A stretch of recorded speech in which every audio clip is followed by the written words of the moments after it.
Welcome to another episode of the Life of Elvis podcast. I'm your host Elvis, and today with me is Nicola Mercer from the UK, who's a personal trainer, health and wellness coach. Sorry, and she runs her own business. So we're glad to have you on. Hi, Elvis. Yeah, it's lovely to be here. Thanks for having me. Okay, so share your story with us. How did you get where you are now? Yeah, so as you said, I set up my own business, which was quite recently, about 5 months ago. And that was on the back of leaving the corporate world where I'd worked for over 20 years. So I'd been working for Nike for 20 years and was made redundant in March last year. Um, it came about quite quickly. It wasn't something that I was expecting to happen. And naturally, after being there that long, it was quite a blow. And I didn't have a plan B as to what I wanted to do outside of Nike. So it was quite a scary time. And what I did was kind of take a step back and look at the skills and experience I had from being at Nike and also what I was really passionate about and wanted to do for me in my life going forward. Because suddenly being in that position where you were losing your job and also with the pandemic and not having anything that I'd planned to do next, it kind of opened up an opportunity in a positive way to really reflect and think, right, what should I do next? So, the answer to those questions that I asked was that I loved sport and moving my body. And personally, because of my own challenges that I'd experienced with mental and physical health, I knew how important it was to move your body and have the right habits in place for my overall health and well-being, not just from a fitness point of view. And I loved that at Nike as well, because everything I was doing at Nike was about trying to make sport a daily habit and encouraging people to live an active lifestyle. And I was really passionate about working with women and with kids because, again, at Nike, that was a big part of the job that I did. And, I do really believe that a lot of women fail for lots of reasons to understand the importance of investing in themselves. And that is transcending down into the younger generation as well, who we know are living a very sedentary lifestyle.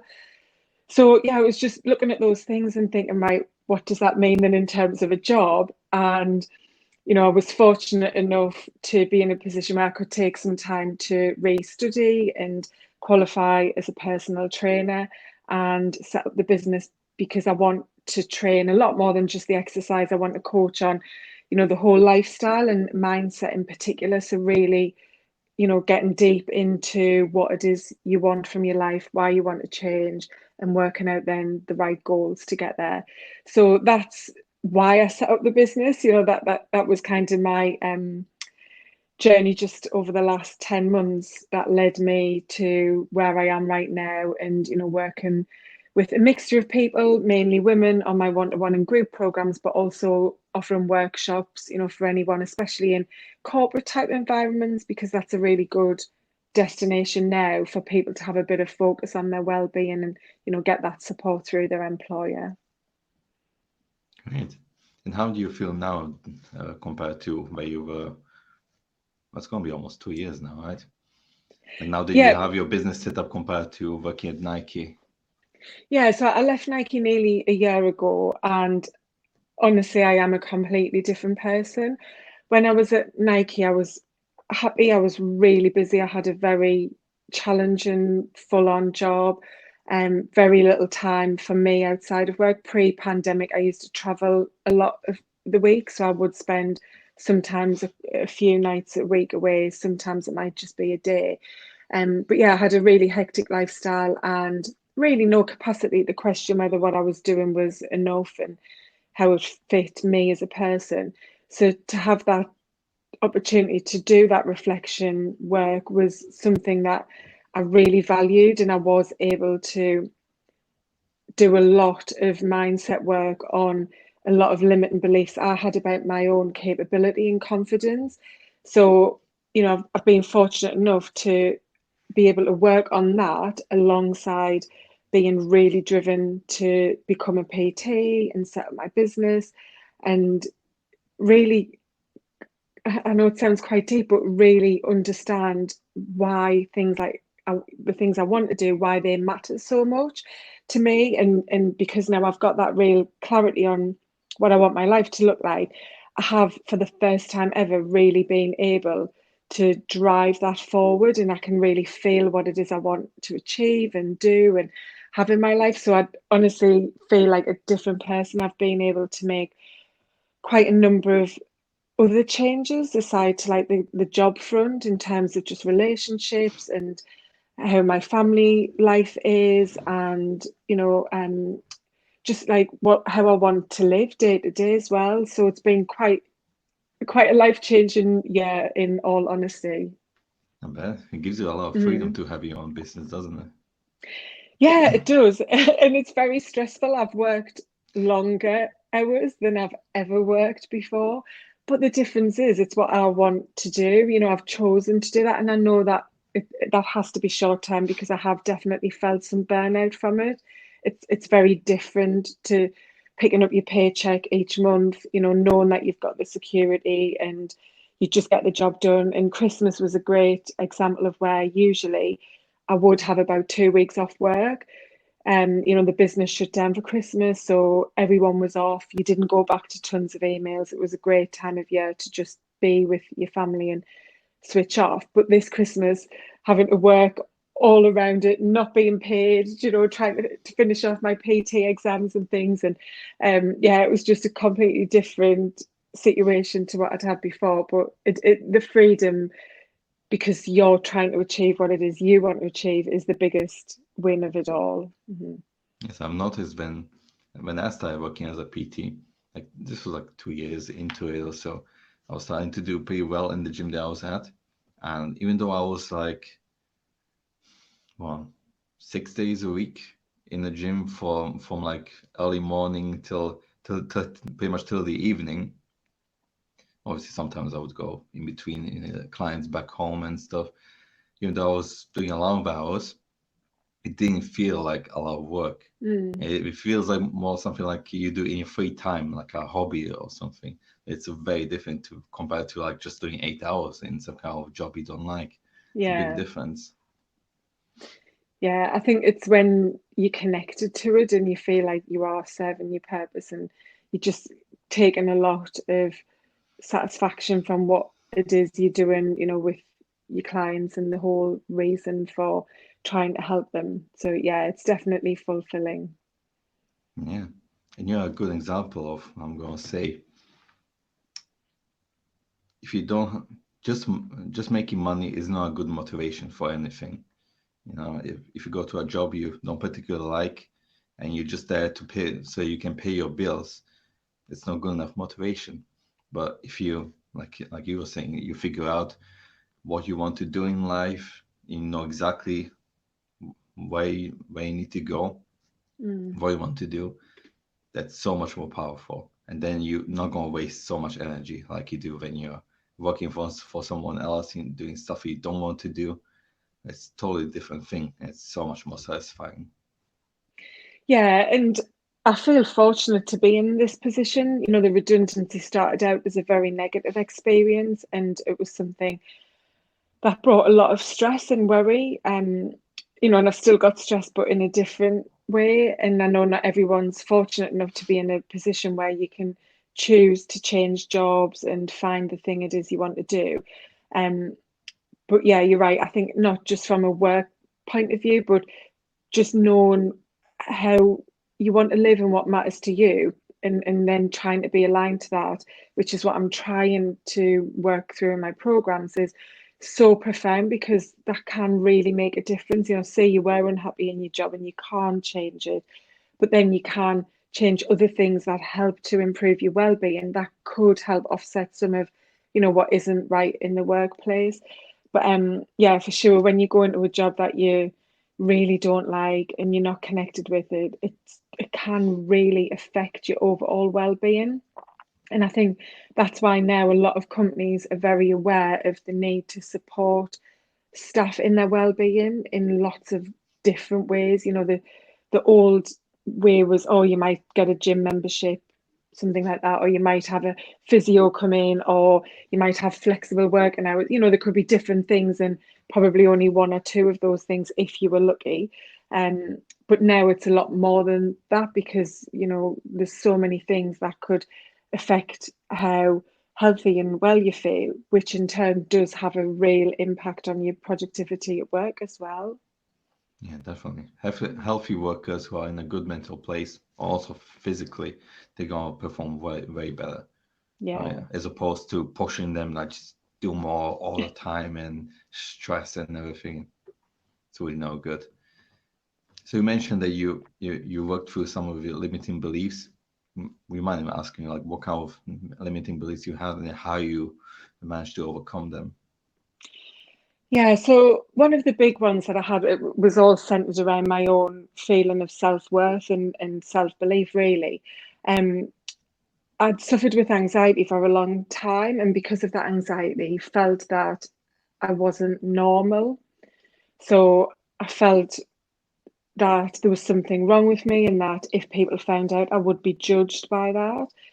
Um, I really, not that I didn't like, but I was very, very anxious about speaking out. Um, when I was at work, the kind of job I had did require a lot of meetings and presentations, and I really struggled with those environments. And I did manage to find ways that I could work around it without exposing this secret that I had, because I did feel like if people knew, because of the type of corporate environment I was in, that I would be really like negatively judged. And one of the big beliefs that I've struggled with is acceptance, which actually for a lot of people, a lot of their challenges and limiting beliefs really do all come down to being accepted, because as humans, intrinsically, we want to be part of a tribe and accepted. It's, that is in our genetics and makeup. Um, so yeah, that was the biggest thing, because when I was aware that I was going to be leaving, the thought of having to go for interviews was just terrifying, being in positions where I would be the focus in a room and having to answer questions and be maybe presenting to people I didn't know, and being up against, a lot more capable or younger people was a real fear.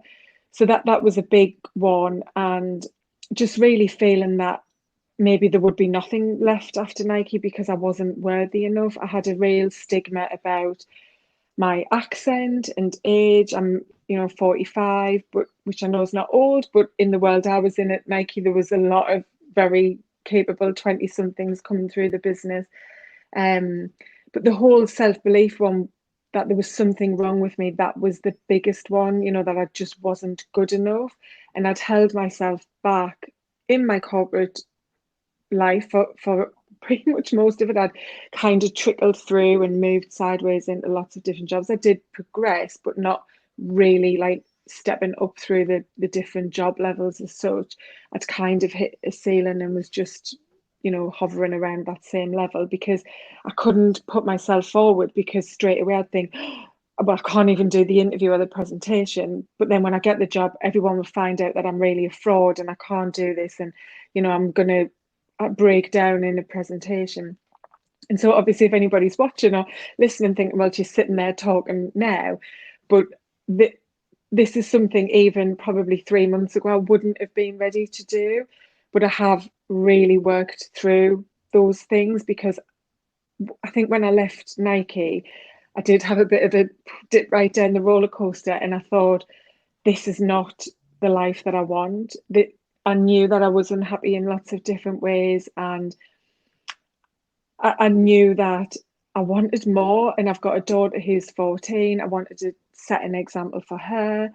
Um, and so, yeah, it's been a process of really working through those types of limiting beliefs and understanding why they're there, like where they came from, and what's really going on. And so I've done quite a bit of work on coaching myself and looking at like imposter syndrome and self-doubt, and really tapping into that subconscious voice, and learning how to not listen to the voice, because you can't really switch it off. We all have a very strong subconscious, but you can build an awareness to be able to control the actions on the back of, you know, your voice and so on. Yeah, so lots of things to still, I think we're always work in progress, every one of us, so lots still to do, but I've definitely became more confident, and I always knew about this because I'd done a lot of work in the past trying to kind of fix my anxiety issues. Um, and I knew about the power of the mind and trying to be positive, and how once you can be in that place, you can breed more positivity, and you know, like it has that ripple effect. But this year has been the first time I've ever experienced that, and it is, I think it's true in so many senses that once you build a bit of confidence, the feeling that you get of empowerment and self-belief, and then that builds more. So it's, you know, it's that knock-on effect, like building a house. The more you put onto it, the bigger it's going to get quite quickly. And I think that's the same, not just talking about a mindset that you might be working on with, you know, personal beliefs and challenges, but in anything, it's the same as exercise. It's always hard to start, but once you start, it's easier to build. The same with, you know, good habits maybe for bedtime. Once you've taken those first couple of steps, because you start to feel so much better, it can really energize you to think, oh well, now I want to do this. So yeah, just those first steps are the hardest, but then it's something that can grow quite easily from that point. So how did you manage to overcome these beliefs? What How did did I you do? manage to overcome them? Yeah. Doing a lot of work with these coaches on a program that I paid to sign up to do, doing lots of exercises of looking back at things like, say, for example, what were the 7 things in your life that you thought had a big impact, and then everything's about digging deeper. So why did they have an impact on me? And like, where do I sit with those now? Like, what have they done to contribute to who I am today? Very emotive stuff. Do you know, like it's quite raw going into some of the things. Um, so really, you know, it's not like in therapy where you might really analyze the past and really try and work out exactly what the triggers were, but it's on that kind of level, but a bit easier to do and work through with yourself. And lots of I listen to lots of podcasts. I've found people who I've connected with take a lot from those around mindset. I love Mel Robbins, listen to her quite a lot. There's a couple, I'm not sure, you know, if you're aware of them. There's one called the High Performance Podcast in the UK with a couple of guys who've worked in sport, and one of them's a high performance coach in sport. Just different things like that, and you know, I guess I was in a fortunate position, not being in work and investing full time in myself, that I've signed up to as many free things as I can. Because if people can't afford to go on paid coaching programs, there is absolutely everything available. It takes a bit of digging, but Instagram, Facebook, YouTube, you can find things. So, you know, now when I get in the car, I put a podcast on, and I make notes. Even if I'm on a walk listening to a podcast and there's something said, I'll just pause and just I open my notes up on the phone and just type some things in. And so a lot of, I guess, repetition of the same types of conversations on podcasts, or if I'm attending like a free workshop or something, as well as the work that I've done through the coaching, but also what I've studied in the PT course, and a health and wellness certification program I'm in as well. That all helps you, even when you're studying, to learn to help other people. You're also going through that same process yourself, you know, whilst you're studying. So lots of different things, really. I think the biggest thing that helped the shift though was really nailing down my why, and this is what I focus on in my program. Is your why is the most important thing to start with. Is, you know, okay, I could have started and said, right, I don't want to be nervous of speaking anymore, but I'd said that for about 20 years and I didn't really make much progress.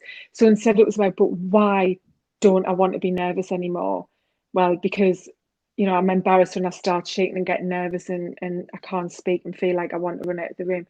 But why don't you want to do that? Well, because I want people to look at me and think, oh, she's confident, she knows what she's talking about. why does that matter? So it's just constantly go, and then you get really down to where my why is really that I want to leave a legacy behind of being able to have helped other people, because I know the times that I had with my own health challenges and how far down that really dark hole I've been at certain times, and felt that I would never live what I deemed a normal life. So, it's just that to me is the biggest thing, I think, with anybody, if anyone's got anything they're trying to change, it's really digging in why. That's pretty much the same reason why I started this podcast, to be honest. Yeah. And I guess that makes you feel really good as well, to know that hopefully, even if it's one person, you've made a difference. Yeah, definitely. I already had some good feedback from these episodes, so I'm really happy about that. So the question is, why did these limiting beliefs that you had to work through come from in the first place? Do you know what? I've done a lot of work on this over the years in different types of counselling and things, and I haven't identified like a specific trauma or something that triggered my anxiety, but like everyone, and I'm not qualified to really explain this in the best way, but from what I know and work on in my coaching, pretty much all of us will have the belief system ingrained into our mind by the time we're 7 years old. That is just how we work and function and develop as humans. So, our subconscious mind is filled with a filing system of many millions of files. And the way our brain wants to work, it wants to do the easiest thing possible to conserve energy for when it needs to fight or flight. So those files are there, and we haven't been able to contribute to that, so whatever's happened in your childhood, even if you didn't have any specific trauma or family challenges, I had what I would deem a pretty normal family in childhood, but yet there are things that were there which have definitely impacted me. So, for example, we didn't have a lot of money as a family when I was young. I used to get a lot of clothes from older relatives handed down. Friends didn't, and I was different because I didn't have the branded trainers or tracksuits and things, which, when you're a kid, matters. That this was in like the 80s. I'm talking about, not being on trend was quite like a stigma, that people would like call me different names and things. I think it's quite an emotive one, but I wasn't brought up to understand if I'd done something wrong, what I'd done wrong, and how to apologise. I didn't have a family environment where we said sorry to one another. People got angry. And with that obviously comes a lot of challenges, and as you become an adult, to be able to accept your feelings. And I was in a type of job where you got a lot of development feedback and things like that, which sometimes could be quite hard, when to me anything like that was a criticism. So yeah, the limiting beliefs definitely come from mainly a young child, but then as I grew and went through my teenage years, I went off to America to be an au pair when I was 19 for a few months, and found the experience it was amazing, but at the same time quite lonely. And I was at university. I didn't have friends because I stayed at home to go to university, because my family couldn't afford for me to go and live in a different city. And all my friends had jobs and were starting to do things like have stable relationships and save for houses and buy cars, and I was 21, still working in a bar part-time, studying university. And I put it, because of the anxiety I had as well, I put a lot of pressure on myself about not being, again, normal. Do you know that, rather than me think, well, I'm just on a different life path and this is absolutely fine and I'll have all of that in years to come, I really spoke to myself in a very negative way and created all of these beliefs and just negative connotations about who I was and my worth. But again, the reason I spoke to myself negatively like that was because of how I was as a child. And things like this are quite difficult conversations to have, with your parents if they're still around and so on. And I had spoke to my parents about this many years ago when I first started working through some of this, and they took quite a lot of offense and were like, "Oh, so we've brought you up the wrong way, and this is my fault." And it was like, no, you didn't do anything wrong. You knew what you knew then, and you did what you thought was the best. But that is just, like, say, human nature. Everyone is going to have that same experience, because it's like if say you lived in say you were a native English speaker like me, but then when I'd had my child, I'd moved to, I don't know, say I'd moved to France, and I didn't really speak French. My child's going to learn French because she'll be around French people and going to school. So it's the same even in the animal world, isn't it? People learn from you can only do what you've been taught through what you've heard, seen and experienced and so on. So yeah, just that makes sense. It's Yeah, obviously quite definitely. hard to explain. Yeah, that's a problem that within our culture, there's not much awareness around trauma.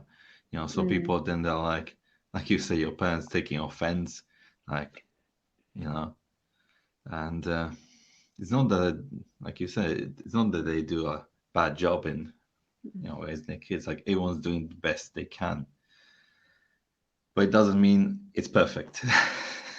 Right? Yeah. It's gonna, like, someone asked Gabor Mate, not sure if you know him, Who, sorry? Gabor Mate. No. Yeah, I mentioned him many times on podcasts. He's a very wise person, and he used to be a physician. He used to do in downtown Vancouver. He used to work with addicts, like in one of the worst parts of Vancouver, and now he focuses a lot on trauma. Right, so personally, his stuff helped me a lot, and I learned Mm. so much from him. But someone asked him, like, okay, so how do I make sure I don't traumatize my kids? And he was like, don't worry about it. You already did. Yeah. I Like, know, and it's yeah, not that it's a bad thing. Like it's just life, isn't it? But I think, yeah, I always remember working with a business coach many years ago, and she said, that usually the statistics are that only 5% of people will ever be in a place or position where they become aware of all of this that we're talking about. Most people won't ever think, "Oh my God, I do this and I don't want to do this, but I do it because I was taught it as a child." And most people just live their life and don't experience any kind of mental health challenges or maybe big significant life hurdles that means they've got to start thinking about it. But 5% of people can get to a place where they are able to really start to shift the way they think and believe. It is possible. Our brains are able to change and build new pathways, and we can grow and develop. Um, so yeah, I mean, it affects so many things. Like, I hear a lot of people in kind of the circle I'm part of talking about like money mindset, and how a lot of people have very strong limiting beliefs about money. And that's another thing that I've had is, like, for me, as soon as I get money, it's for spending, because when we were young, like I said, my mum and dad didn't have a lot of money. And so when they did get money, then it was like, oh, now we can do this or we can buy that. And so I've kind of obviously picked that up. And then for me, it's like, oh, I need to spend money, not save it, because I wasn't brought up with that. So it's just whatever you're witness to can have a real part to play in how you are. And I think that's why I held myself back a lot with the lack of confidence, was because I had this kind of upbringing of everything had to be perfect. And so I didn't want to do something unless I knew that I could do it perfectly. And that's something that I always was very much aware of and carried like a big weight on my own shoulder about, not just from speaking up in public, but about the actual work that I delivered and the results that I wanted to do. Like, I just have to get so into the detail because I knew that I had to make it perfect. And that's been something I've tried to work on for years, and definitely made a lot of progress. Even the awareness is progress in itself. But since I've become an entrepreneur, having to really work through, because I can't do everything, going out as I did when I first set the business up, when I had nothing to offer, felt so wrong. But everyone's saying, no, you have to do it. It'll all come together. So yeah, that's another one that for me was a big part of how I was brought up and has impacted me as an adult. Yeah, I can actually relate to a lot of stuff you're talking to, because I went through similar stuff. My family didn't have money like ever. My dad, even when he passed away, he was still in lots of debts. Speaking up for me has always been an issue. Like how many times when I was making a video or something, I'll start recording and it's like, even just doing this podcast, might seem like fairly okay now, but it's still not super easy for me. But every time you do it, it gets easier and you get used to it and you overcome it. And third thing you said, that the perfectionism, like from your parents, or that's a big thing. Fortunately, I didn't really have that. Like for example, if I was at school and I get a B from something, I'm like, that's fine. But I've known people where their parents were like, if they got a B, which is still freaking good, they'll be like, what's the matter with you? Why didn't you get an A? And now these people, like you say, they're scared to start something unless they're super perfect in it. You're not going to be ever perfect in it. That's the thing. Like for me personally, like if I, like for example, my music, right?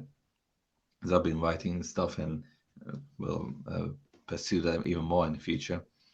But when I first started putting some notes together or trying something, it was horrible, right? And if I had this kind of perfectionist mindset, it has to be perfect straight away, and if it's not, it's no reason to do that. I would never get anywhere with that.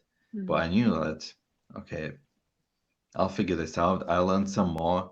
I'll practice, and over time I'll get better in it, which I did. Know way better how to make music or anything that I do in my life. Yeah.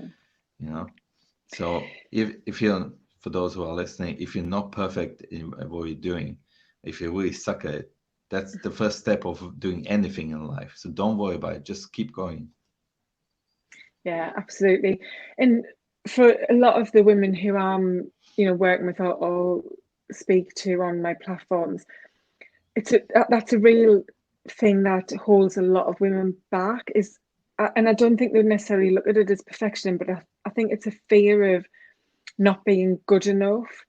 It really is becoming a risk factor in the future of people's health, because so many people, like I say, I think it is often female heavy, that there's this belief you can't do it because you're not good enough, and that you can only do it when you can do everything. So people don't want to go to the gym because they think, well, I don't know how to use the equipment.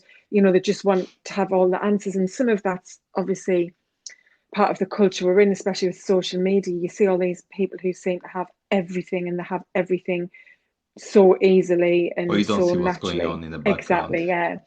So it's the same. People think, oh, I can't eat healthy because I can't do it. Maybe I haven't got the time, or I don't have the money, or I can't,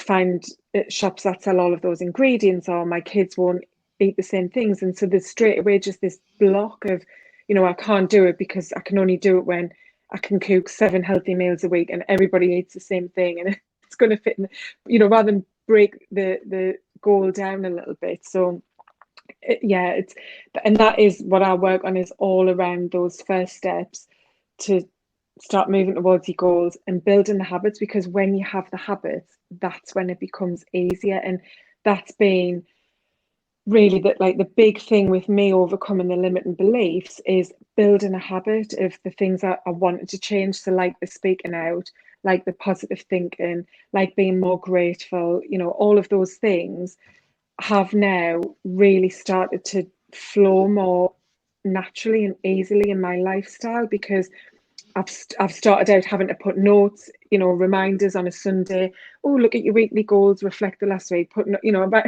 all lots of different tools, because it was new. And I'd go to bed and think, oh, I didn't write in the journal tonight. And I'm not perfect. Some days I might miss quite a few days, or even a couple of weeks, but I'm doing lots of different things that all add up to help me get where I want to. But once you start building up towards the habit, then it can become really easy, because that's what it has to do. It has to fit into who you are.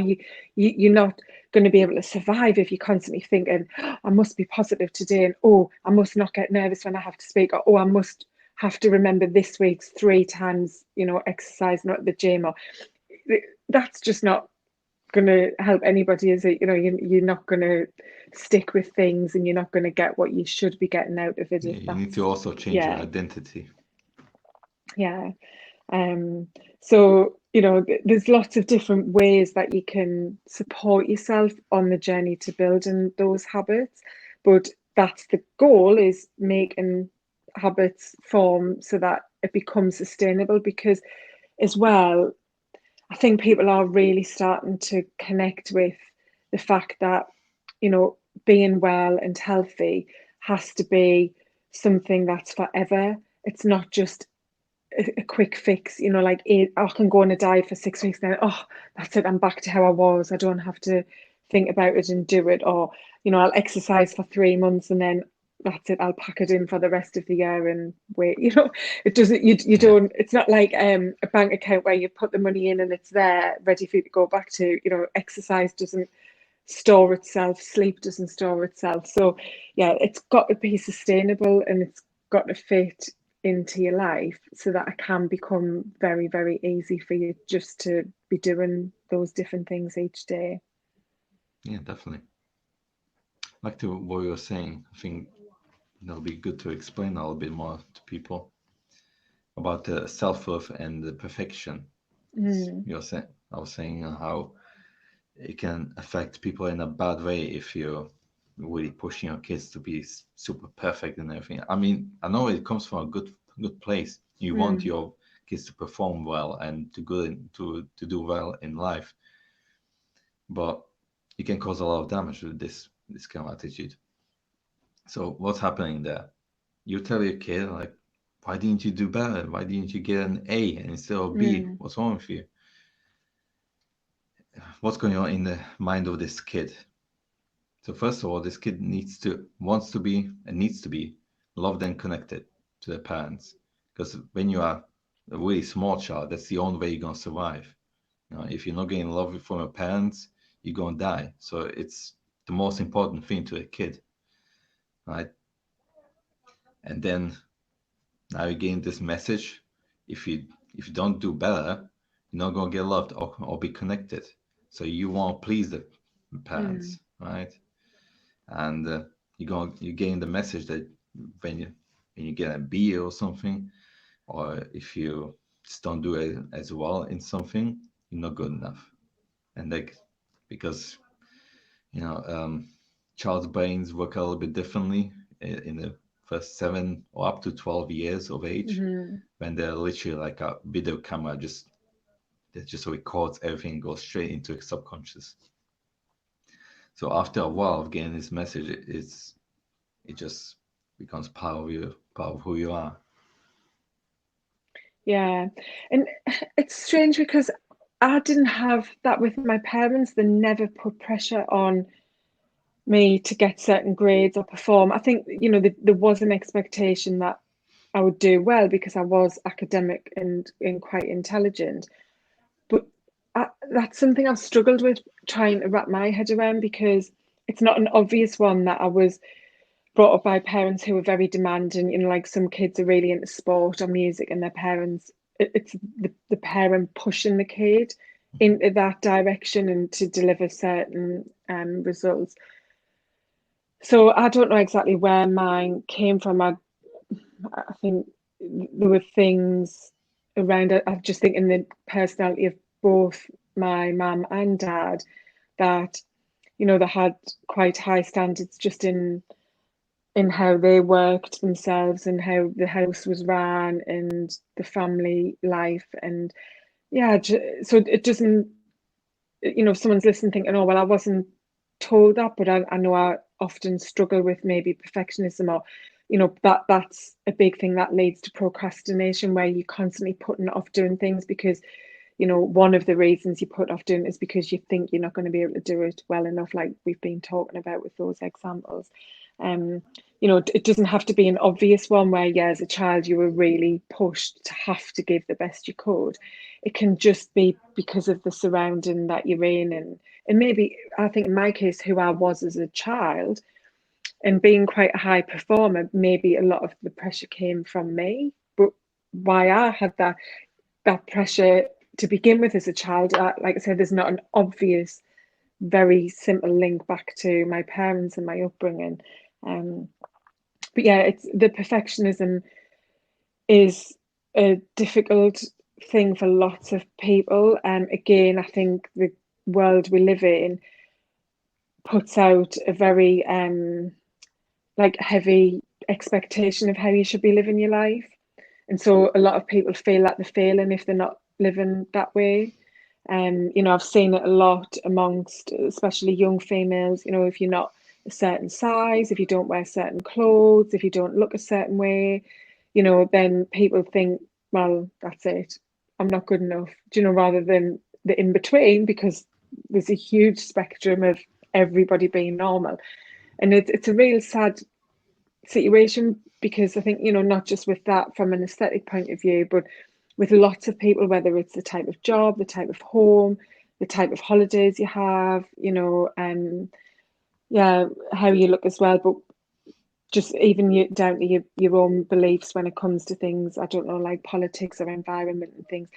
There's so much put in our way that makes you think you have to be a certain person in a certain kind of nature, that doesn't leave much room for alternatives. And I think that's also putting a lot of pressure on people when they feel that their life isn't the way it should be. So, I really try to focus on the life now, which is why I called it that, because, a lot of people say, well, I'll only be happy when I move house, or when I get that job, or when I find a partner, or, whatever that Be happy when now. is exactly. But and it's easier said than done, but that's why you have to work on your well-being. Has to be good, because yeah, okay, you might think, well, I do want that house, or I do want that job, but that's going to make me happier, not happy. It's like, be happy now and enjoy something every day, even though you know what it is you're working towards. So yes, have the goals, have the vision, the dreams, but still be present and still appreciate you. And that's a big thing that I've been focusing on, and which I love when I listen to Mel Robbins, and she talks about the whole high-fiving yourself in the mirror and being your own cheerleader, because that's scientifically proven to have such a massive impact on your mind, and your outlook, and everything, basically, and how you feel and the level of happiness Even that your you body exist and in. health.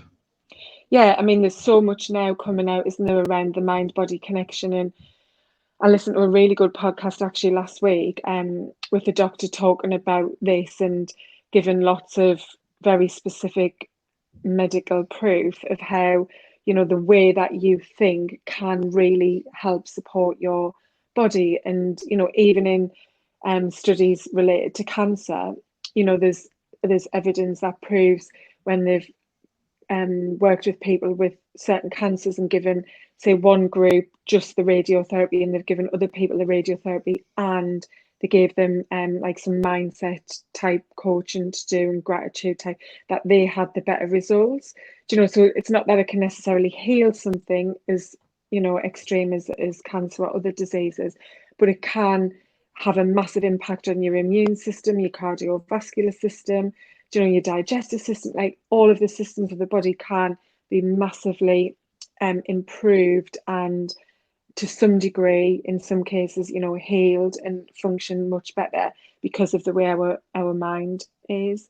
So that's why, for me, the mindset is the overarching piece that I work with. Because if somebody came to me, I had someone last week, for example, talking about wanting to lose weight, and we had some really, like, quite long backwards and forwards conversations. And the goal really isn't to lose the weight. Like I said, it's much deeper about the why. But, the way she was talking and asking the questions, and she was saying, well, what food should I not be eating? And I said, there's no elimination with me. Like, you need, as I've mentioned earlier, this balanced, sustainable lifestyle. And the big thing we'd need to really look at is, your relationship with food, what it is you want to achieve, and really understanding why that is. Because, yeah, you can say, well, I'm not going to eat junk food, or I'm not going to eat chocolate, or whatever you might want to cut down on. But that's not going to happen, because your mind still wants it. You've got to really work on so much with the mindset and your belief system to then be able to approach things in a much more positive and effective way. Yeah. When it comes to the mindset and how it affects the body, again, Gabor Mate, he wrote a few books on this subject. He had a lot of experience in this field, and he talks also about spontaneous remissions, where people are like pretty much have a terminal illness like cancer. They work through some of their traumas and what was going in their life, and they end up healed. It's remarkable for even just name spontaneous remission. It's not spontaneous. Pretty much never. It's just science. Can we put one and one together? That most of the things that we suffer in life, most of the illnesses comes down to lifestyle, and not lifestyle. I don't mean just food and external factors like polluted air or something, but it's also what's going on in your head. Like, our health system definitely needs to catch up in this. Because when was the last time you went to a doctor and he asked you, like, okay, what's going on in your life? Never happens. You get a prescription and that's it. Because, big pharma. And the other thing you were saying earlier, one quote came to my mind. It's actually one of the most famous quotes of Jiddu Krishnamurti, one of my favorite philosophers. It's no measure of good health to be well adjusted to a profoundly sick society. So all the things that people tell us, you need this, you need a house, you need a partner, 2.5 kids, pick a white fence, and all that stuff. That's just someone's idea of what you need, either because they think that makes you happy, or it's just some big corporations that they can make money off of it. Doesn't mean that you actually need that to be happy. Yeah, and that's what I was saying just previous there, wasn't it? About like what we see for a lot of people on social media, or just what's out there in the world and the expectation on us. I know, just with what you were saying there about the mind and the body and that connection, I had quite a number of different physical health challenges quite a few years ago, and they were real. I had them. I had different pain, different ailments and things. But something that kind of came out as a result of that was a lot of it actually was because of how I was mentally. And I hadn't realised, I mean, this was probably about 12 years ago, I didn't realise really the extent as to what the mind was probably causing those things. Like, to me, I'm a very logical person. So, having a headache or migraine every day for like 3 months at a time, there had to be a reason medically. It was just that was as simple as it was. It was like, I have a pain, there has to be a cause from something physical. And I mean, maybe there was, but we never found it. But I think what the doctors were saying at the time, and I struggled to believe, was that it was probably mentally, and I didn't know that impact. And that was something, again, that really hit me when I left Nike, was how hard I'd been on myself in lots of ways. All of this conversation I had going on about not being normal, not being good enough, and that I was a failure, that there was something wrong with me, that I wouldn't get another job, that I was just kind of, winging it a little bit at work, and that kind of thing, but often very negatively said, quite harshly. Like that voice that a lot of people speak to themselves with is so damaging, and the long-term effect of speaking to yourself like that is something I've been learning about more through the wellness course I'm doing. Is what that does to your stress levels, and then your stress obviously impacts your sleep, and then it impacts the way you can digest, and you could be trying to lose weight but not lose it because your cortisol levels are through the roof all of the time because you're suffering with chronic stress without even realizing it. So that was something that I kind of got to a point and was like, whoa, I need to be kinder to me, because I would never speak to a friend like that, because there wouldn't be a friend for very long. If I Yeah. was like, oh my God, you're such a fit, look at the state of you, you look this and you're not very good at that. And, it was a lot worse than that. And yeah, I had this big realization. I think I was listening to a TED talk somebody had done on stress.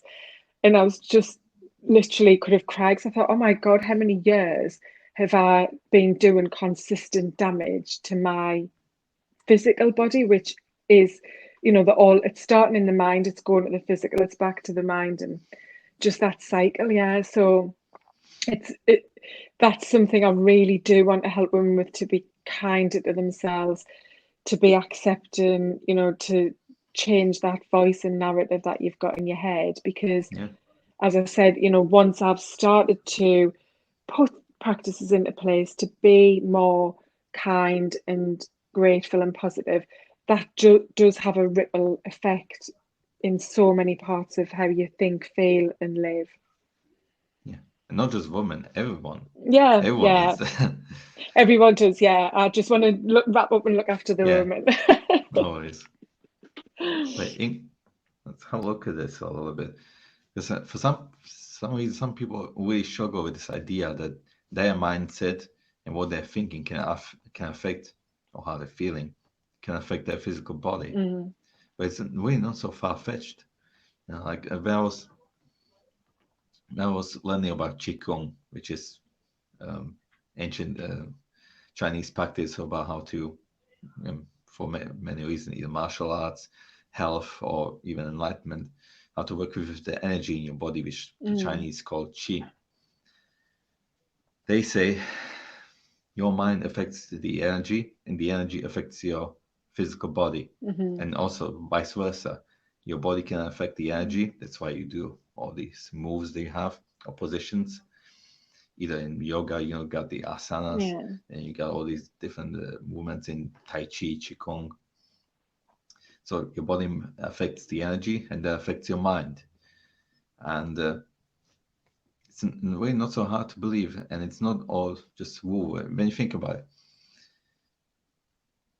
you got your thoughts and feelings, and they do affect your body in certain ways. If you're afraid, now your stress levels go up, and you start releasing all these hormones. Why are you releasing those hormones? mm, Because you get a signal from the brain to do so. But it's all the way down to the mm-hmm, adrenal glands to release adrenaline. And what makes it release, it's obviously there's the chemistry, there's the physical. It starts with the mental stuff, and the signal that goes through the neurons themselves, there's mm-hmm, electricity, which is energy, right? And you can observe yourself when you have a certain feeling, like when you're stressed, when you're afraid or sad. How does it affect your body? It certainly yeah, does, right? How you feel, even mm-hmm, like when you're sad, you're down, right? You're down, literally. It affects your posture. It affects your breathing. Like when you're really sad or when mm, you're crying, you breathe differently. When you're angry, you also breathe differently. mm-hmm, And then, so your mental state does affect your body, like I just said, how you breathe, and the way you breathe is going to affect everything else. Now, it goes also the other way around. If you change your posture, if you're always like this, mm-hmm, not going to be, it's not going to help you be confident or anything. If you're looking down mm-hmm, or away and stuff, if you stand straight, you know, gives you a different feeling. Yeah. Affects your mental state. Mm-hmm. If you change your breathing, which is physical thing, if you start breathing slower, more deeper, it's gonna calm you down. So it changes your mental state. So there's Mm-hmm. a feedback going both ways all the time. And Yeah. over time, it's not like you have one bad thought and you say to yourself, oh my God, I'm such an idiot. You're not going to cancer from that, obviously. But it's like having one tiny drop of poison all the time, constantly. Over a long period of, Mm-hmm. within a day, it's not going to Yeah. do much damage. But over 20 years, it can do a lot of damage. Mm. I know, and that was the big wake up call that I had, was thinking all them years of anxiety and constantly being in fight or flight mode, and the impact that that was having from, a real physical medical perspective. It's like, I always use the analogy of a car, and how if one little part of that car isn't right, the car isn't going to be able to drive the way it should. So maybe that's the lack of oil, the windscreen wipers, cables come apart or your tires flat. There's lots of different things that could go wrong, but any one of those things means it's not going to be able to really get you safely anyway from A to B, if at all. So it's the same with your body, and that's, yeah, something that I'm just so really interested in and fascinated by, because there's so much more, like information and evidence coming out now about all of this. And like I say, with my own experience, I've just tried to put a huge big stop sign up and say, no, I can't live like that anymore, because it isn't healthy. But I think when I was in the corporate job, I didn't have the ability to do anything. I mean, I was living healthily. I did find lots of habits I had to, because otherwise I really wouldn't have been able to get up and function every day and perform in the type of world that I was in. But I didn't have the capacity to be able to stop and say, actually, this is still like really heavy going, and I'm still putting myself under a lot of stress and pressure, and it's going to have an impact. And that's what, a lot of people are also not able to do, because life is really busy. um and that's why, hopefully, people hear things like this podcast, or they see things on social media, and something starts to resonate, that they think, actually, yeah, that's how I feel, and that's something I've been thinking about trying to look at and change, and so on. Because, yes, so many people are just caught up in that whole like cycle of life, work, home, if you've got kids or not kids, but you're really busy. And a lot of people want it all, as we said. They want the social life, they want the nice home, they want the job, they want to enjoy holidays or travel and family time, different things. So it just is hard to fit in, and because of that pressure to live a certain way, you often unknowingly are putting yourself at risk. And we all want to be here for as long as we can, and I'm sure most of us want to be as healthy as we can when we are older, so that we can make the most of those years we are here. And part of my story is the challenges that my own mum went through with her health. And she had a lot of real big challenges physically, which then evolved into mental challenges, that I thought, I was just petrified, because I didn't want that to be me when I was her age. I didn't want to end up like that. And that drove me to think, I really, really need to be healthier, because I wish she'd been healthier, and then she would still be here today, which, unfortunately she isn't. So, I think hopefully people are starting to switch on to the fact that you can't do it all, because a lot of it is abuse to your body and mind that will take effect at some point. And that's not how you want to be when you get to whatever age it might catch up with you. So, yeah, it sounds like quite heavy stuff, but it's from a positive place. And, it's about trying to live the best life that you can, as we say, being happy now, but knowing that that happiness can continue down the line, because you will be healthy.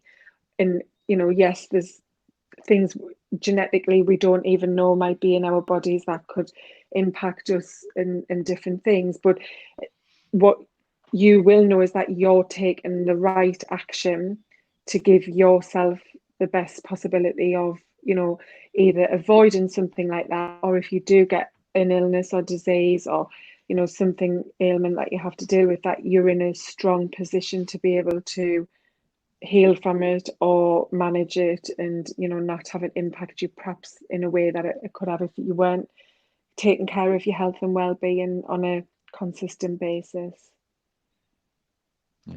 When it comes to genetics, that plays a way smaller role than people realize.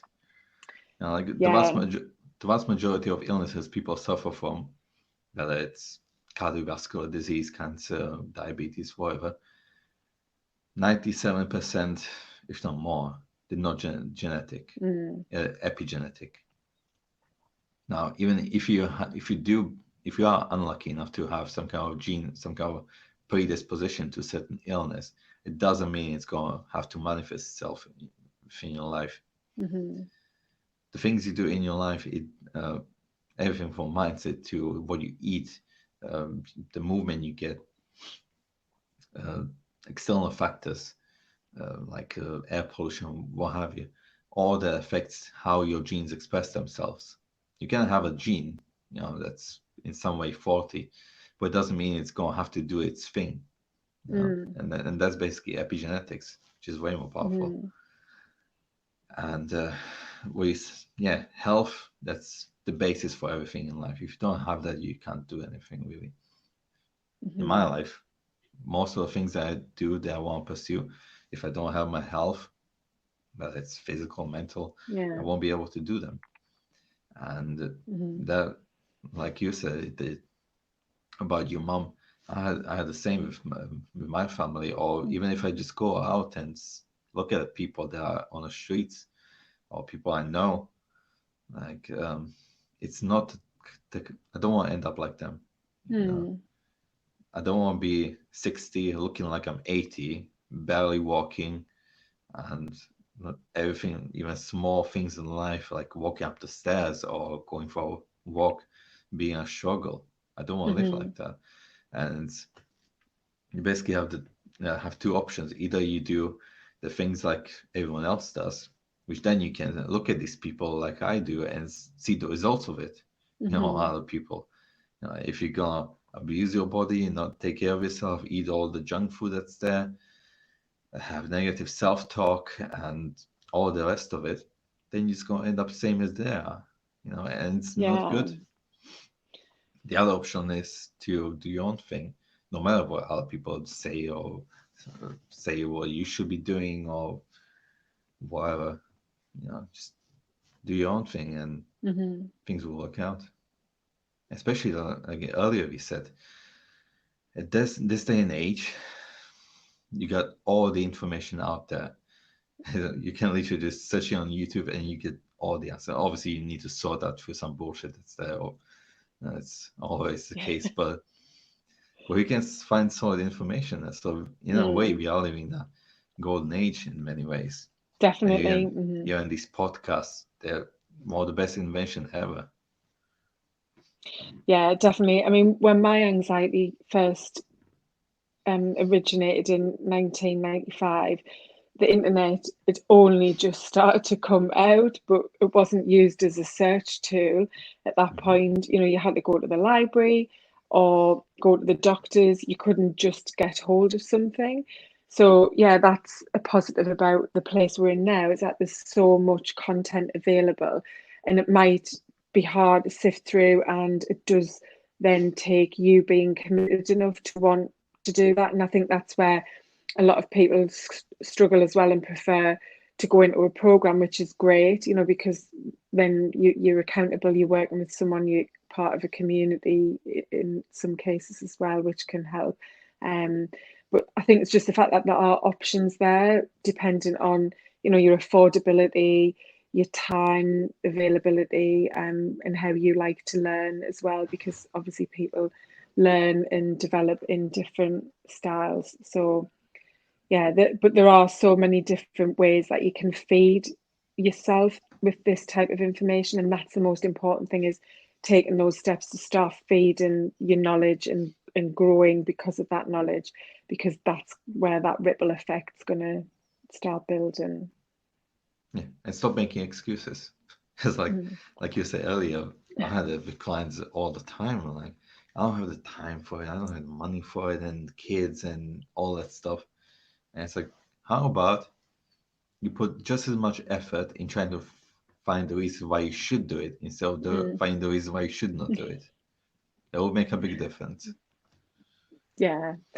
And I just keep saying it comes back to the why. Do you know, I think when you really, really know that and connect it, visualize it, feel it, see just everything, then that can bring you to that next step much easier, you know, when you've got to say, okay, whichever way you're going to work about making those changes, whether it's paying someone to work with you or doing it yourself and, you know, reading a book, a podcast, whatever, when you have that why, then that's what drives you and keep coming back to that. So yeah, you might miss a few days, but rather than just go, oh, I'm rubbish at this, I can't do it, you know, it's never going to happen.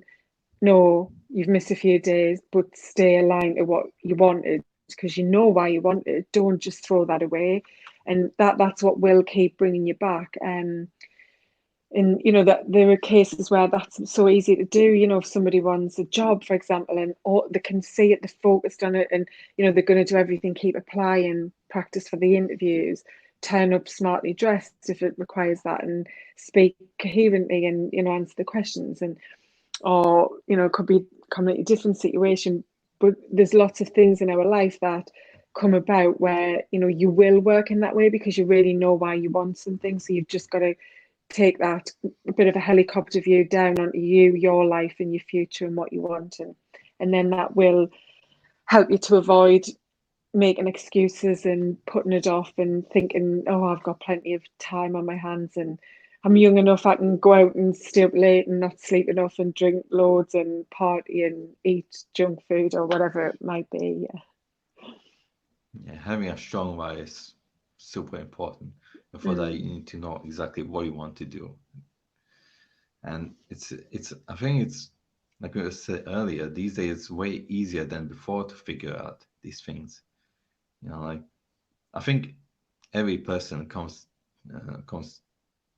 to this existence with some kind of drive to do something extraordinary, something really good.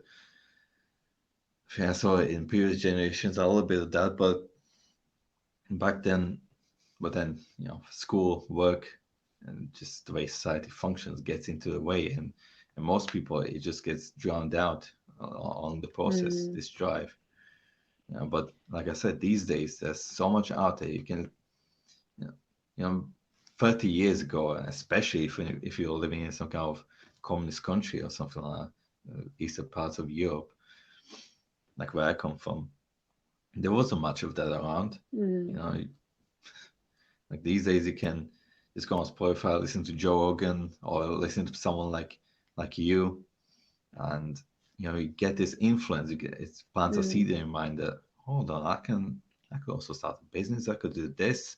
You know, all the things that I always dreamt about. There's all these possibilities. You know, you can learn about things. You can try things out. That's how you get started. You know, I also tried lots of things. You know, sometimes it came as subtle as seeing Jean-Claude Van Damme and Bruce Lee. You know, like I want to do martial arts, and that led me to qigong and philosophy and calisthenics, and you know I settled with calisthenics. But along the way, I learned so many things. So try out things, learn about things. Even Elon Musk recently said when he was on Lex Friedman's podcast, he gave some advice to young people, like just learn a little bit about pretty much everything. You know, having this general knowledge is going to help you then figure out, like, okay, I want to focus a bit more on this. This is really fun for me. This is meaningful for me. Yeah. That's a really good point as well about young people, because the way pretty much across the world young people are brought up and educated is very practical and academic, you know, and there's not a module for life lessons or how to take care of yourself, and the mind. And I really hope that in years to come, that's on the curriculum, in schools, because we're teaching children so much, but not teaching them the most important things, which, are about why we're here, like how, they can build a happy life for themselves and be healthy, and, not even just about health in that sense of the word health, but healthy as in being driven and being caring and, knowing what their existence is about and what matters, and things like, how to be kind to themselves and work through disagreements or challenges and overcome adversity. That's just completely missing. And that's why a lot of adults then obviously really struggle, because they weren't taught techniques and tools growing up. As I said, I wasn't taught to apologize as a child. That just wasn't in my family. So as I grew older and then got into relationships, that became a really big thing, because all I'd ever seen was stubbornness and arguments and not speaking as a way to kind of make a point. But then there was never a reconciliation. It just, Similar here. so yeah. Yeah. And so it, yeah, that for young people, I think there's a lot that needs to be put in to support them. And obviously we're seeing lots of challenges with young people's mental health. And that is, because of the way, especially in the westernized world, our society and cultures are. But that's a scary place to be. Like, I worry about my daughter, because I hear horror stories about teenagers and what they think and do to themselves. And, I don't want Especially the her. last 2 years or so Oh, throughout the yeah. pandemic. It's Yeah, horrible. exactly. And the length of time they've been at home and not been school properly and not being social either. Like, my daughter was just in secondary school when we went into the first lockdown when COVID started, and she was just at an age where she should have been making new friends at a new school and learning how to be social, getting to an age where she could go places on her own without an adult, with her friends, and have, fun times and create memories and things like that. To just have like a year where that wasn't, part of our agenda, when things did start to ease off, she doesn't need them because she didn't have it. So she doesn't know that she's missing out on it. So she's quite happy to just sit in a room with the door closed all of the time. But when I was her age, I had constant social interaction, because that's what we did back then. You got home from school, you went outside, you played outside, even as a 12, 13-year-old, you were active, you were doing things, you were going to clubs. But that's, yeah, fell away for a lot of kids. Um, and, kids, because of how their adults are living, are picking up a lot of bad habits with spending a lot of time in front of screens and, not being active, not living a healthy lifestyle. So that's a big part of my mission, is to, build those habits that can be part of families for them to be passed down to that younger generation. And that was something that I have really brought with me from my Nike career, because that's something that Nike is so passionate about, is, really connecting with those young kids to get them involved in sport, and that's sport of any kind, even things like skateboarding, dance, swimming, just playing games when they're at school. It doesn't have to be typical team type sports or tennis or things like you think of with the word sport. Because there is a real risk. Obviously, there's a huge obesity issue, again, specifically in the Western world. The amount of sugar that is in a lot of the food types that children eat, and because they aren't very active, the children now are going to live on average 5 years less than what you and I will live, Yeah, because that's of the the first time in changes. history that's happening like this. Yeah, first, and that is scary if anyone's listening and they're a parent, to think that your child is very much likely to have 5 less years than what you'll have on this planet. That's really sad. So, a lot of people know that the way you make change is by somebody taking the lead, starting to do the thing you want to put in place, and finding a way to get other people to see it, to copy it, because that's how leadership works. People say you're at a disco, for example, and nobody's dancing. All it takes is that one person to get up and start dancing, and then soon you'll have 20 people, then you'll have 50 people. And that's what needs to happen with teaching young people about being active and being healthy, and the mental piece is a big part of that as well. So, as adults, we need to be setting those examples, because as we've talked a lot about, everything is inherited for young children. So what they see is what they will grow up to do, understand, perform and exert in their own lives as they get older. Certainly. And there was one thing that, whilst I was recording the episode with Naomi Nai, which probably will come after this podcast, she told me one thing about kids these days. These mask mandates. When kids are growing up, they need to see faces so their brains can wire properly and everything. But apparently, what's happening now, because they never see faces except for like this, they start confusing different facial expressions. So if you're sad, if you're disappointed or frustrated or something, they all the time they think that the person is angry. Now that's a big issue right there. Yeah, I think there's lots of things that could potentially play out, in time to come. And, kids of all different ages have been impacted in very different ways. Yeah, whether they're really young, like my daughter, a young teenager, or an older teenager who's gone off, to college or university, because for most of them, they've never even been on campus and had face-to-face tuition or for very much of their time there. And all of the social activities that go with being a teenager, into a young adult, is really important in your development and how you become and believe in things as an adult. So yeah, it's another topic probably altogether, isn't it? But it's something again that links to what we're talking about, with just trying, as hard as you can to be the example for kids in lots and lots of different ways across, how we live to be healthy. Yeah, you definitely need a strong message of freedom, independence, and personal responsibility. Definitely need way more of that. Even amongst adults, like when I'm at work, they can be way too obedient and complacent with things, and that's not good. That was always my problem, and we many times on this podcast we get back into this issue of how schools fail in so many things. They say that they teach discipline to the students. That's not discipline. That's obedience. It's a big difference. If someone tells you something to do and you do it, that's obedience. If your neighbor's house is burning down and you're not going to ask questions, you just carry the buckets, that's discipline. Right? It comes from the inside rather than someone else telling you what to do. And we definitely need more of actual discipline, not obedience.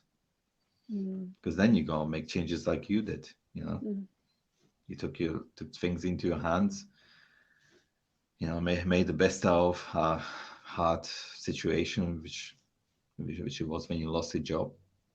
Now you're happier than ever before, and it's a great thing. Yeah.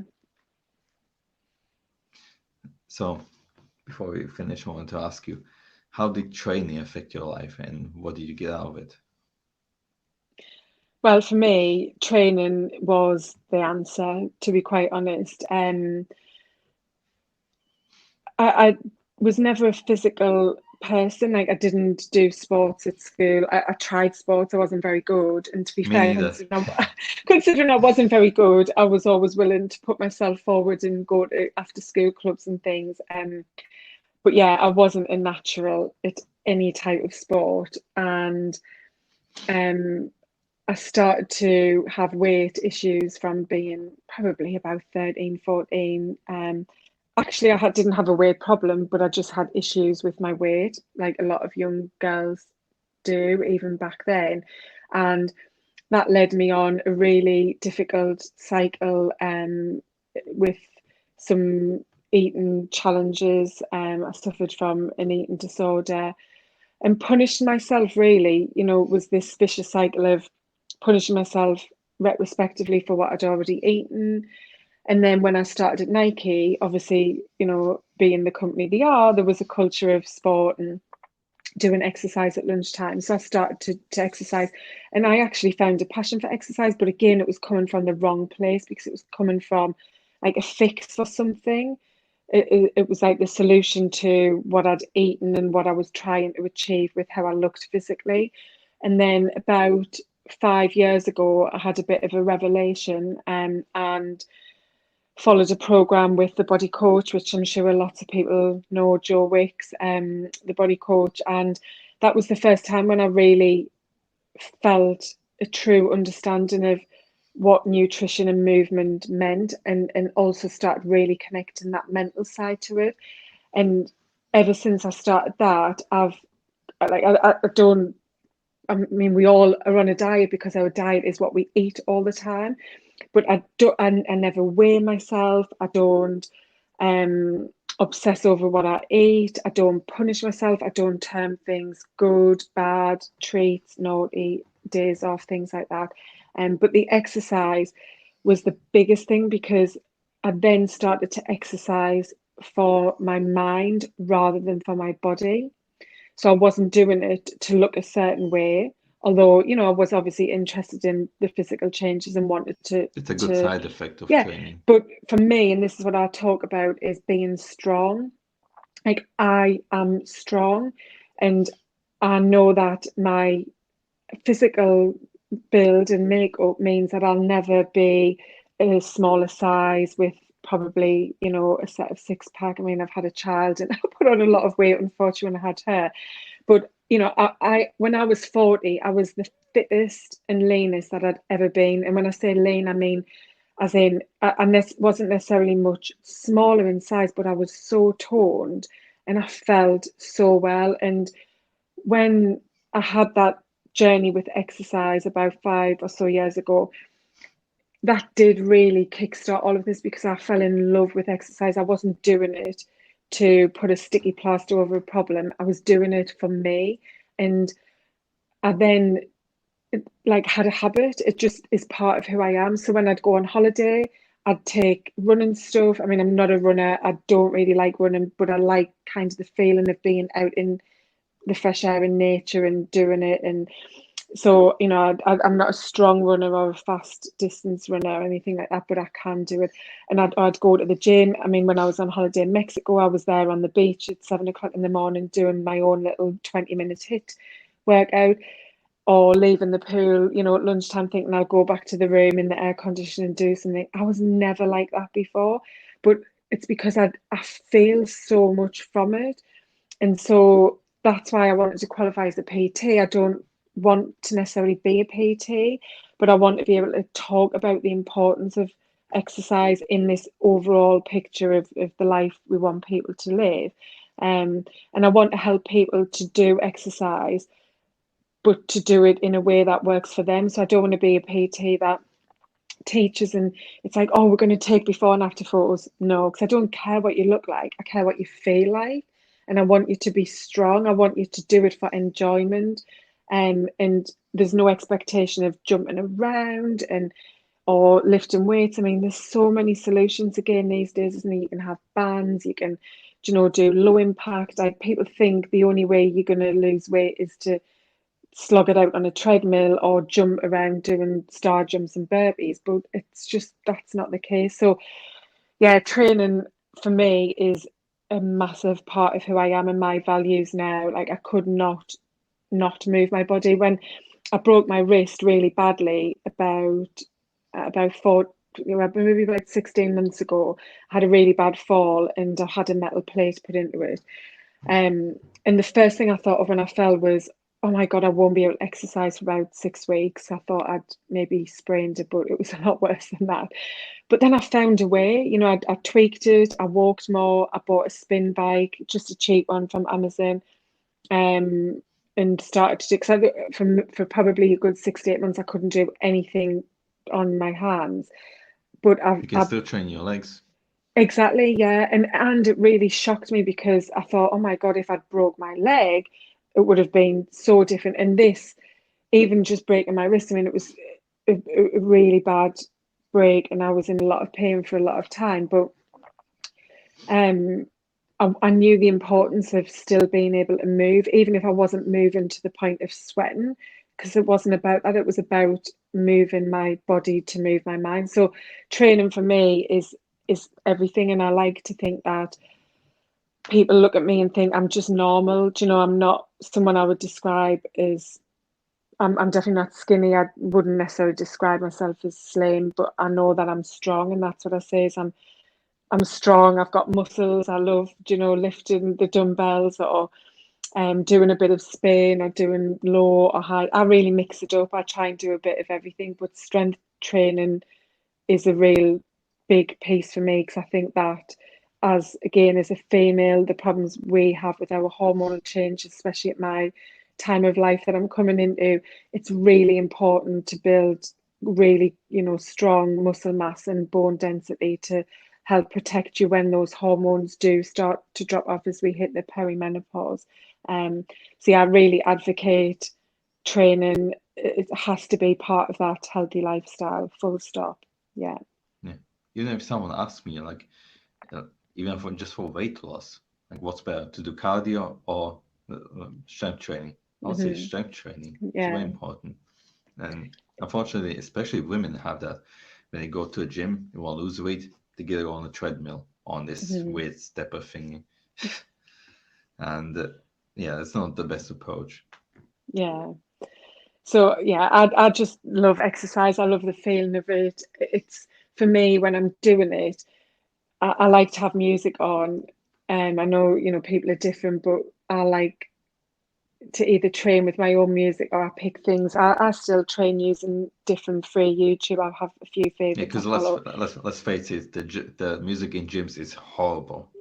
Yeah, well, my gym's the garage, so I just go downstairs and Uh, go in the garage. So I choose my own tunes. They're not probably not the best, but yeah, in some gyms it can be a bit.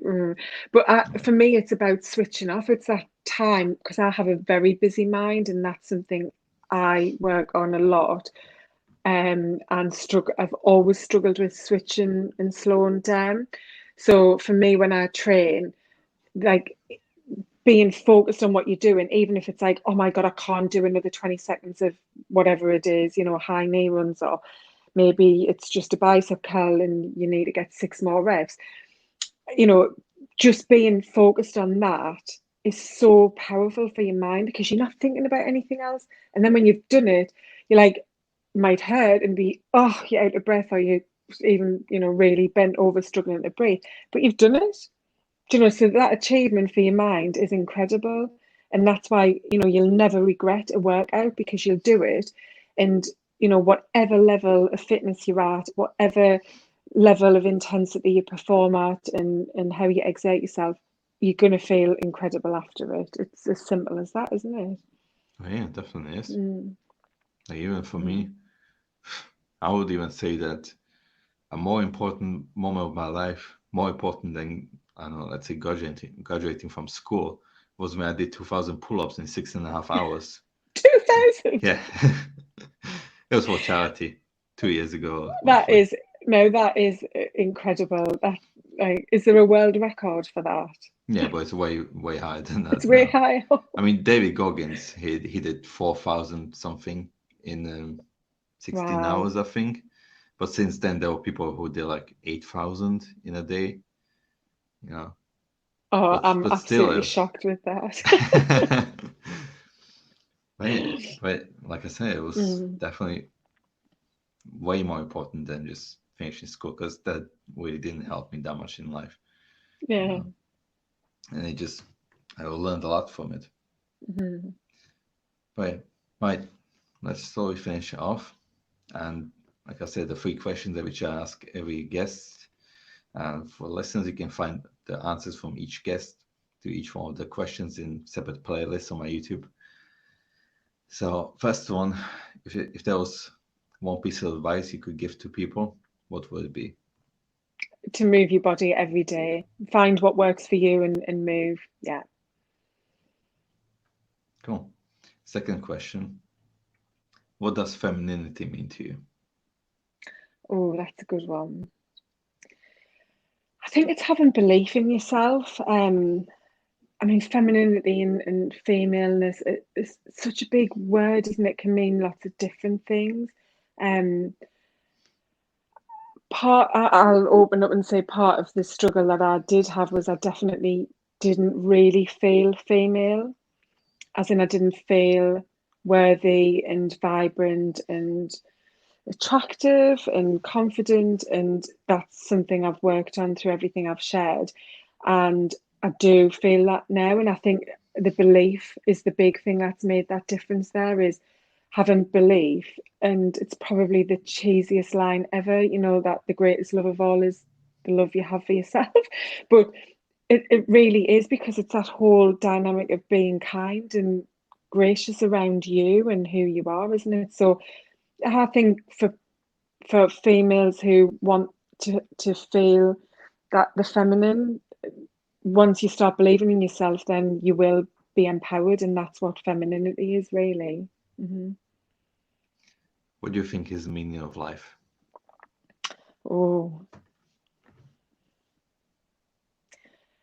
where I am now, I think it's about your purpose. I think it's living a life that's delivering what it is you want from it, because we could all just exist in the years that we're here or time we have, and we can then say we've lived and look back and say we've had some good times when it comes to the end. But why are we really here? Yeah, I mean, there's got to be something. So let that something be what it is you're driven for. And I truly have mine now for the first time, in that, I want to really make an impact to how other people live, so that they can get more from their time here. So, you know, whatever your why is going to be very different to mine. But I think finding it and staying true to it and trying to take small steps that are always moving you towards it, achieving that why and living by it, I think that's the reason why we're here, really, to feel like we've accomplished something when we do get to the end. Where can people find you?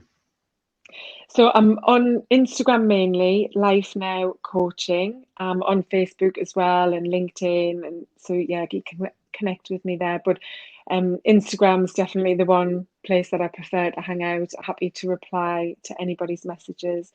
I've got a great free guide as well to help people start taking those first steps to making time, which we know is the obstacle that's most often thrown out, isn't it? That I don't have time. So I've got a great free guide that you can sign up for. You can find that on my Instagram bio, or just drop me a message.